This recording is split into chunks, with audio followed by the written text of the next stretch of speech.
بسم اللہ الرحمن الرحیم۔ مواقعات مدینہ کو آج ہم اسٹڈی کریں گے کہ یہ کیا ہے، اور اس کے اندر ہم ایک اور ٹاپک بھی اسٹڈی کریں گے، وہ ہے بھائی چارے کی برکات، یعنی کہ یونیورسل برادرہڈ۔ مکہ معظمہ سے مہاجرین بہت بے سر و سامانی کے عالم میں مدینہ پہنچے تھے، یعنی کہ مکہ معظمہ سے جب ہجرت کر کے مہاجرین مدینہ پہنچے تو ان کی جو کیفیت تھی مالی اور معاشی بہت خراب ہو چکی تھی، اور کچھ مہاجرین تو ایسے تھے جو بہت زیادہ مفلس تھے، اور کچھ صحابہ مگر ایسے بھی تھے کہ جو بہت زیادہ مالدار تھے، لیکن وہاں سے ہجرت کرتے وقت وہ اپنے ساتھ اپنا مال یا اپنا پیسہ نہیں لا سکے تھے۔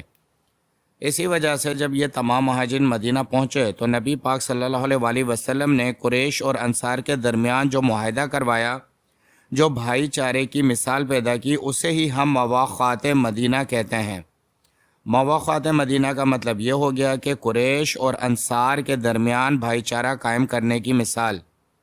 اور کس طریقے سے مثال قائم ہوئی، یہ تاریخ اچھی طریقے سے جانتی ہے کہ عالم اسلام میں قیامت تک ایسے مواقع کی جو ہے کوئی بھی مثال نہیں ملے گی۔ اس میں ایک واقعہ پیش آتا ہے کہ ہر انصاری نے اپنے مہاجر بھائی کے لیے گھر کے دروازے کھول دیے، یعنی جتنے بھی انصار تھے مدینہ کے لوگ، انہوں نے اپنے مہاجرین بھائیوں کے لیے گھر کے دروازے بھی کھول دیے، دل کے دروازے بھی کھول دیے، اور ان کو اپنی زندگی کے ہر معاملے میں جو ہے 50% یعنی برابری کی شراکت دے دی۔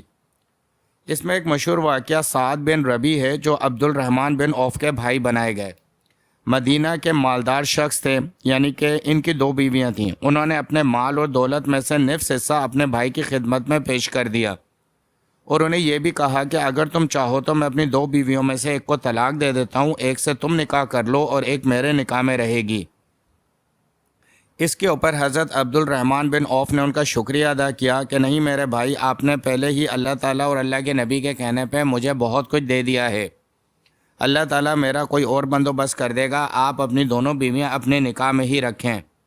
یہ وہ مثال ہے جو ہمیں ملتی ہے اس موقع کے اوپر کہ کس طریقے سے انصار نے اپنے قریشی بھائیوں کے لیے دل کے دروازے کھول دیے تھے۔ مواقعات مدینہ کا اثر صحابہ کرام کی زندگیوں میں اتنا گہرا تھا کہ وہ ہر معاملے میں اپنے بھائی کے حقوق کا لحاظ رکھتے تھے، اور اسی سے ہمیں قیامت تک کے لیے سبق بھی ملتا ہے کہ ہمیں بھی اپنے ہر معاملے میں اپنے بھائیوں کے حقوق کا لحاظ رکھنا چاہیے۔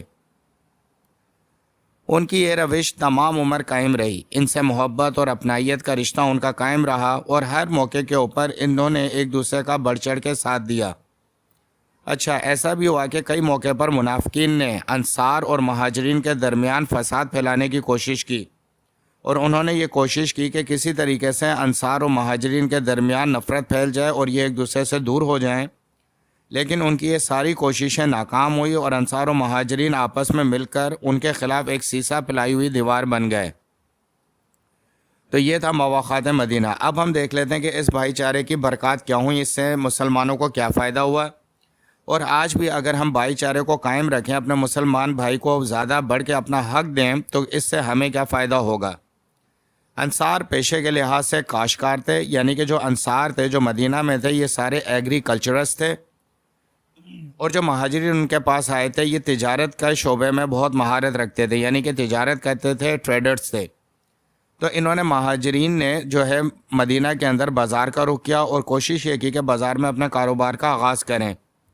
لیکن انفارچونیٹلی شروع میں ایسا ہوا کہ مدینہ میں مسلسل جنگوں کی وجہ سے جو انصار کی فصلیں تھیں ان سے بھی اچھے طریقے سے فصل کی کاشت نہیں ہو سکی، اور مہاجرین بھی بازار میں اپنا کاروبار اچھے طریقے سے نہ جما سکے۔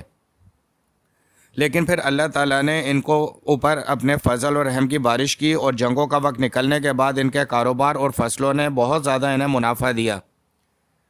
ان تجارت میں یعنی جو تجارتی تھے ان میں نمایاں طور پہ جن صحابہ نے بہت زیادہ اللہ کے فضل و کرم سے ترقی کی، ان میں حضرت عبد الرحمن بن عوف تھے، حضرت عثمان بن عفان تھے، حضرت ابو بکر صدیق رضی اللہ تعالیٰ عنہ تھے۔ یہ وہ 3 صحابہ تھے جنہوں نے اس بھائی چارے کے بعد مدینہ کی ریاست میں سب سے زیادہ اپنے کاروبار کے اندر اللہ تعالیٰ کے فضل سے ترقی کی۔ عرب کے جاہلی معاشرے میں جنگیں قبائلی تعصبات کی بنیاد پر لڑی جاتی تھیں، یعنی اس کا مطلب یہ ہے کہ عرب کے لوگ آپس میں اپنے قبیلے کی فضیلت اور بڑائی بتانے کے لیے ایک دوسرے قبیلے کے اوپر حملہ کر دیتے تھے، اور انہیں اپنے خاندانی نسب و نسق کا بھی جو ہے بہت زیادہ لحاظ ہوتا تھا۔ یہی وجہ تھی کہ اسلام نے اس فرق کو مٹا دیا اور انصار اور قریش کے درمیان جو معاہدہ کروایا، یعنی انصار و مہاجرین کے درمیان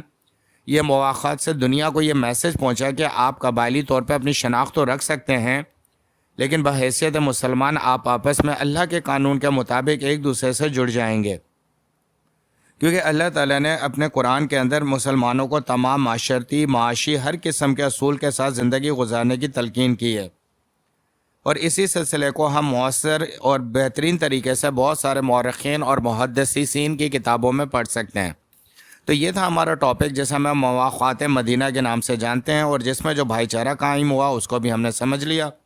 یعنی کہ اس میں انصار اور مہاجرین کے درمیان معاہدہ طے پایا اور اس سے کاروبار بھی بلا پھولا، اور ان کے درمیان منافقت کی جتنی بھی کوششیں کی گئیں وہ سب ناکام ہو گئیں۔ اس ویڈیو کو آگے شیئر کریں اور اس چینل کو سبسکرائب کریں۔ Thank you very much.